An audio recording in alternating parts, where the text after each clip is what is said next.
বাবা শিমুল বোরা, ওনার নামে সবকিছু। আমাদের ওটা বলা সম্ভব না। আমাদের বাপ, তারও বাবার আগের থেকে উনি এখানে আছেন। ওনাকে যদি কেউ সচক্ষে যদি দেখতে পারত, সে কিন্তু বিবিরে বমি খেয়ে পড়ে যেত।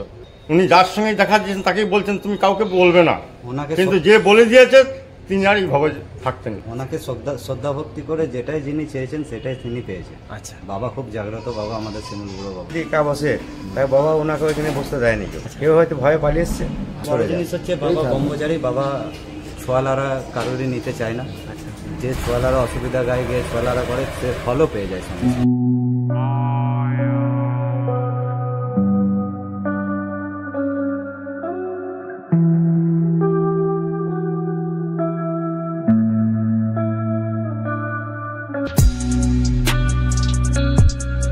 হ্যালো বন্ধুরা, কেমন আছেন আপনারা সকলে? আশা করছি আপনারা সকলে ভালো আছেন এবং সুস্থ আছেন।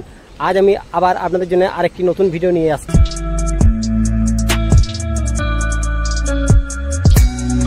তো বন্ধুরা, আজকে আমি প্রায় 500 বছরের প্রাচীন শ্রী শ্রী শিমুল বুড়ো মহাশ্মশানে আমি এসেছি এবং আপনাদেরকে এই শিমুল বুড়ো মহাশ্মশান সম্পূর্ণ ঘুরে দেখাবো এবং সম্পূর্ণ তথ্য আমি দেবো। পশ্চিম বর্ধমান আর বীরভূম যা যুক্ত করেছে অজয় নদীর এই ব্রিজ, আপনারা সকলেই নাম শুনেছেন ইলাম বাজার, যা একটি প্রাচীন বাজার বা শহর যা অজয় নদীর তীরে অবস্থিত। একসময় ব্যবসা বাণিজ্যের জন্য বিখ্যাত ছিল, আর ঠিক এখানেই জাগ্রত প্রতিষ্ঠিত শিমুল বুড়ো মহাশ্মশান।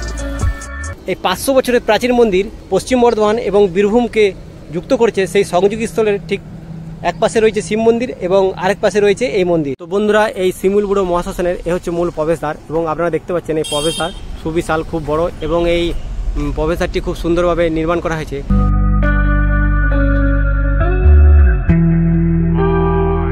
মূল প্রবেশদ্বার দিয়ে যখন ভেতরে প্রবেশ করবেন, সামনে পাবেন লাল রঙের মায়ের মন্দির, আর মায়ের মন্দিরের ঠিক সামনেই শিমুল বুড়ো বাবার মন্দির।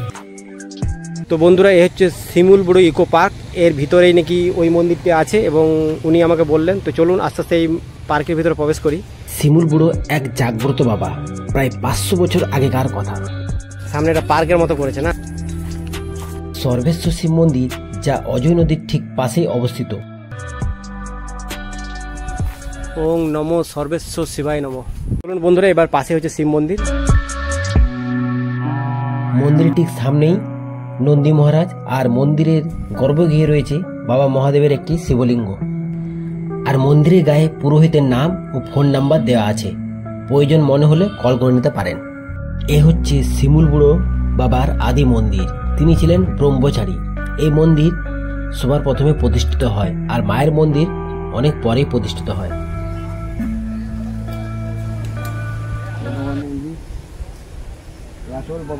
আসল বাবা, এই মন্দিরটা ধরুন আমার যখন জন্ম হয় নাই তখন এই মন্দিরটা বাবা ছিল, এখনো আছে।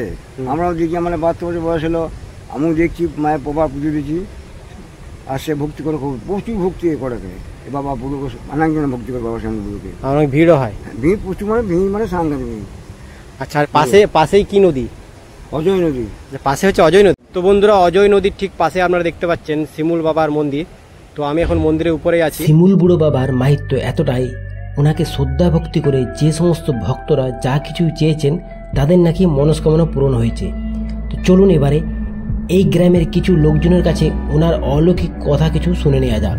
আচ্ছা, আপনারা কি এই গ্রামের বাসিন্দা? এই গ্রামের আদি বাসিন্দা। এই গ্রামের নাম খয়েরমুড়ি। আচ্ছা, মোটামুটি এই মন্দির কত বছরের প্রাচীন? মোটামুটি আমাদের এই মায়ের মন্দিরটা মোটামুটি 1980 সাল থেকে আচ্ছা আছে। এনার আগেই, হ্যাঁ, বন্যার পরে এটা তৈরি হয়েছে। বন্যার পরে মন্দির হয়েছে, ওনার পরে এটা তৈরি হয়েছে। আর এনার আগে আছেন আমাদের মানে বাবা শিমুল বোরা, ওনার নামে সবকিছু। এই জায়গাটা আমাদের ওটা বলা সম্ভব না। আমাদের বাপ, তারও বাবার আগের থেকে উনি এখানে আছেন। উনি হচ্ছেন ব্রহ্মচারী। ওনাকে যদি কেউ সচক্ষে যদি দেখতে পারতো, সে কিন্তু বিবিরে বমি খেয়ে পড়ে যেত।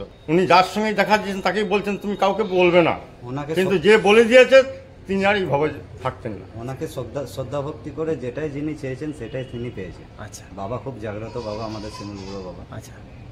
খুব প্রাচীন, 500 বছর আগেকার প্রাচীন। আচ্ছা, মোটামুটি আপনারা বাবা যারা কাকার কাছে এমন কোনো ঘটনা যা অলৌকিক টাইপের কোনো টাইপের ঘটনা? অলৌকিক টাইপের, যেরকম 2000 সালের যে বন্যাটা হয়, বন্যাতে বাবার সবকিছুই ভেসে চলে গেছিল, কিন্তু বাবা ভেসে যায়নি, বাবার খরম দুটো কিন্তু যায় না। এত গা হাত পালা বহুত উপর দিয়ে বন্যা বয়ে বাবার উপর থেকে জল চলে গেছে, যেমন ইয়ার উপরে, কিন্তু বাবার খরম দুটো ভেসে যায়নি। ওইটাই বাবার মহিমা। ওটাই বাবার মহিমা। ওখানে কে যদি একা বসে, তাই বাবা ওনাকে ওইখানে বসতে দেয়নি কোনোদিন। কেউ হয়তো ভয়ে পালিয়ে এসছে, কেউ হয়তো বাবা কোনো সময় ওনাকে বলেছেন যে তুই এখানে বড় সরে যা। জিনিস হচ্ছে বাবা ব্রহ্মচারী, বাবা ছোয়ালারা কারোরই নিতে চায় না। যে ছোয়ালারা অসুবিধা গায়ে গিয়ে ছোয়ালারা করে, সে ফলও পেয়ে যায়। দুর্ঘটনা যেরকম তার হয়তো হাত ভেঙে যায়, পা ভেঙে যায়, ছেলে চলতে পারে না, চলতে পারে না, মানে ওই মন্দিরে যদি কেউ আশপাশ খেয়ে বা নোংরা গায়ে যদি উঠে পড়ে, ওনাকে ছুঁয়ে পড়ে আচ্ছা বা অত্যাচার করে, তো ওনার ক্ষতি হয়। বাবাকে মোটামুটি এই অঞ্চলে সবাই মানে খুবই উনি আমাদের বলেছেন, মানে যারা এখানে সাধুগুরু ছিল আগে, তারা বলেছেন বাবা তোমরা ওনার ছেলে তোমরা পিছনে যা বসবে, কিন্তু ওনার সামনে কিন্তু বসো না। ওনার একদম সত্যই ব্রহ্মচারী, একদম সত্য এটা। মোটামুটি সিঁড়ি দিয়ে যে উপরে উঠলাম, ওইখানে বাবা বসতেন নাকি?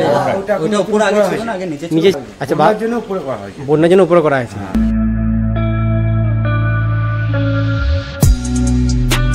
এই শিমুল বুড়ো মহাশ্মশান বন্যার পর প্রায় 1980 সালে একটি মা কালীর মন্দির প্রতিষ্ঠা করা হয়। আগে মায়ের মূর্তি ছিল মাটির, কিন্তু পরে তা শুশুনিয়া থেকে মায়ের পাথরের প্রতিমা আনা হয়।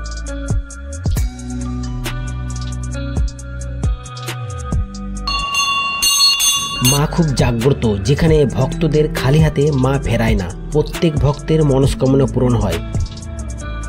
বীরভূমের ইলামবাজারের কাছে খয়েরবুনি গ্রামের জাগ্রত মা কালীর ঘটনা, যা আজও গ্রামবাসীর মনে গেঁথে আছে।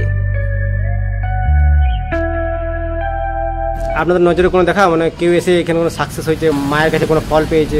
মায়ের কাছে সাকসেস হয়েছে, এবং মায়ের কাছে একজন মানত করে গেল যে আমার যদি সন্তানাদি হয়, আমি এখানে সন্তানকে নিয়ে এসে পুজো দিয়ে যাবো।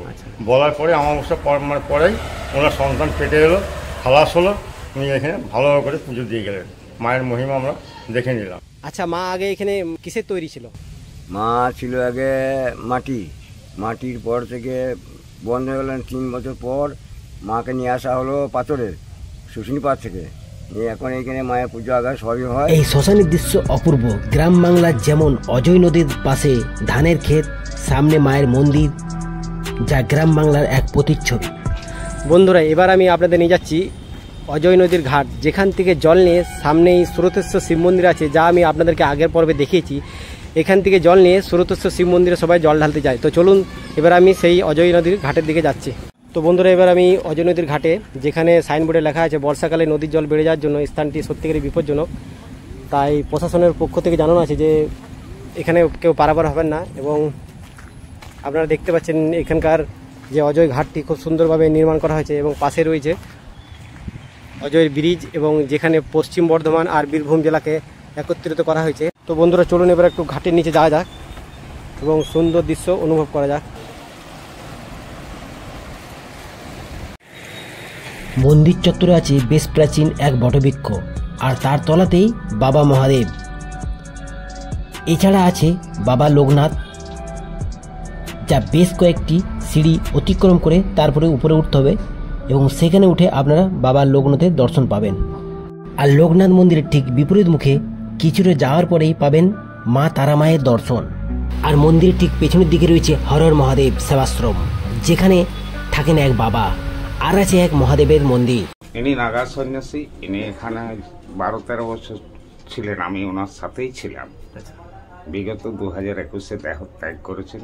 দুর্গাপুর শিবকালী যোগাশ্রমের সমাধি দেওয়া আছে আপনার এখানে। ওনার অবর্তমানে আমি আসা যাওয়া করি, মাঝে মাঝে কেদারবদ্রী যাই, আর বাকি সময়টা এখানে পাস করি। জনমভূম রাধামাধবপুর, বাঁকুড়া জেলা, গঙ্গাজলঘাটি থানা, ওখানেও যাই। আচ্ছা, এর বাবা কোথায় আগে ছিল? ইনি আগে ছিলেন বদ্রীনাথ, ফুলজামের ডেরা করেছেন, ওখানে ডেরা আছে। মালিয়াড়তে ইনার ডেরা আছে, তারকেশ্বর মহাদেবের ডেরা। এবারে প্রবেশ করব শিমুল বুড়ো মহাশ্মশান, যেখানে মানুষ দাহ করা হয়। তো বন্ধুরা, আমি এবার ইনাদের সাথে মহাশ্মশানে প্রবেশ করছি, যেখানে মানুষ দাহ করা হয়। এ হচ্ছে শিমুল বুড়ো মহাশ্মশান, যেখানে মানুষকে দাহ করার জন্য যাত্রীরা আসেন, তারা এখানে বিশ্রাম করেন। কাঠে পোড়ানো হয় এখানে। আচ্ছা, এইখানটা মুখাগ্নি হয়, তাই তো? আচ্ছা, তো বন্ধুরা এই যে আপনারা চালাটি দেখতে পাচ্ছেন, এখানে মুখাগ্নি করা হয় এবং তারপরে এই আটচালায় সবাই বিশ্রাম নেয়। আচ্ছা এখানে বিশ্রাম করেন এবং এই যে আমরা যাচ্ছি এখানে মানুষদের দাহ করা হয়। তো বন্ধুরা এই হচ্ছে মহাশ্মশানের দেখতে পাচ্ছেন ঠিক দুটো জায়গা করা আছে, দুইজন করে মানুষ পোড়ানো হয় এবং কাঠে পোড়ানো হয়। যেখানে সবাই জেগে থাকবে জ্বলবো আমি, যেখানে সবাই বাড়ি ফিরে যাবে ছাই হয়ে পড়ে থাকবো আমি। কিসের অহংকার কিসের হিংসা, কি হবে হাই জগৎবাসী, কি তোমার দাম, তুমি তো শুধু ছাই। আর এ হচ্ছে খয়ের বুনি শ্রী শ্রী শিমুল বুড়ো মহাশ্মশান কল্যাণ সমিতি, যা এক প্রকার কার্যালয়। মোটামুটি যারা এখানে শবদাহ দাহ করতে আসবেন এখান থেকেই রসিদ কেটে তারপরে শ্মশানে প্রবেশ করবেন। আচ্ছা মায়ের মন্দিরের পাশে দেখলাম শ্মশান রয়েছে, এখানে কি মানুষ দাহ করা হয়? হ্যাঁ দয়া করা হয়। আচ্ছা কোনো রুলস আছে, মানে কোনো নিয়ম আছে? সেই হ্যাঁ নিয়ম আছে। আচ্ছা কিরকম নিয়ম আছে? তো নিয়ে আসবে রসিদ কাটতে হবে, তারপরে ঢুকতে দেবে, তবে মানে সৎ কাজ করতে দেবে, পড়াতে দেবে আর কি। আচ্ছা রসিদ না কাটে দেবে না। আচ্ছা এই অজয় নদীর এই পাশটা হচ্ছে বীরভূম, ওই দিকটা পশ্চিম বর্ধমান, তা ওই পাশের মন্দিরের নাম কি? শিব মন্দির আছে, আর কালী মন্দির আছে, আর একটা হরিচাঁদ মন্দির আছে। আচ্ছা মন্দির যিনি প্রতিষ্ঠা করেছেন তার কোনো ঘটনা? হ্যাঁ দেবনাথ তিনি করেছেন, উনি এই শিমুলতলার এখান থেকেই উৎপত্তি। উনি বাবার কাছে সফল পেয়েছেন, বাবার কাছে সফল পেয়ে উনি মন্দির করেছেন। এই যে আটচালাটা দেখছেন এটাও উনি করেছেন লোক খাওয়ানোর জন্য, রান্না করার জন্য। আর ওই পাশে মন্দির উনিও করেছেন? মন্দির শ্মশান সবই উনি করেছেন। ওই পাশে কি শ্মশান আছে? আচ্ছা আর ওই মন্দির মোটামুটি কখন বাৎসরিক পুজো বা ধুমধাম করে কিছু কখন? ওইটাও এই পৌষ মাসেই একই সময় হয়? সময় হয়, এপার ওপার মিলিয়ে মিলন মেলা হয়, সেই মেলাতেই দুই জায়গাতেই হয়, মন্দিরেরই পুজো হয়। আচ্ছা আর ওই মন্দিরে কি নিত্য পুজো হয়? হ্যাঁ সব জায়গায় নিত্য পুজো নিত্য পুজো এখানেও হয়, ওখানেও। আচ্ছা এখানে কোথায় ফুলের ডালা পাওয়া যায়? সামনে ইলাম বাজারে পাওয়া যায়। বাৎসরিক পুজো কখন হয়? তো লোক খাওয়ানো হয়, ভোগ হয়ে নাই নাই করবে 10,000 লোক খাবে। রান্না করার কড়াইগুলো দেখতে পাচ্ছেন। আচ্ছা এই কড়াই কি রান্না হয় নাকি? এই কড়াইটি রান্না হয়, 1 কুইন্টাল চাল ধরে এক একটা কড়াই। বন্ধুরা এবারে আপনারা ভাবছেন মহাশ্মশানের দর্শনের পর এই মন্দিরে কিভাবে আসবেন। আপনারা পশ্চিম বর্ধমানের দুর্গাপুরের বাস স্ট্যান্ড থেকে বোলপুরের বাস ধরে ইলামবাজার অজয়ঘাট ব্রিজের পরে নামবেন। আর যদি ইলামবাজার বাস স্ট্যান্ডে নামেন তাহলে সেখান থেকে আবার টোটো করে তারপরে এই মন্দিরে আপনাদের আসতে হবে। তো বন্ধুরা আজকের এই পর্ব আপনাদের কেমন লাগলো? আশা করছি আপনাদের আজকের এই পর্ব খুবই ভালো লেগেছে।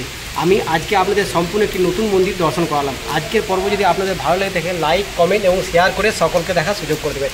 আর যারা নতুন আছেন তারা আমার চ্যানেলটি সাবস্ক্রাইব করে দেবেন, আর পাশে থাকা বেল আইকন অবশ্যই প্রেস করবেন। তো বন্ধুরা আজকের মতো চলি, আবার পরের বলকে দেখা হচ্ছে। Tata bye bye and see you.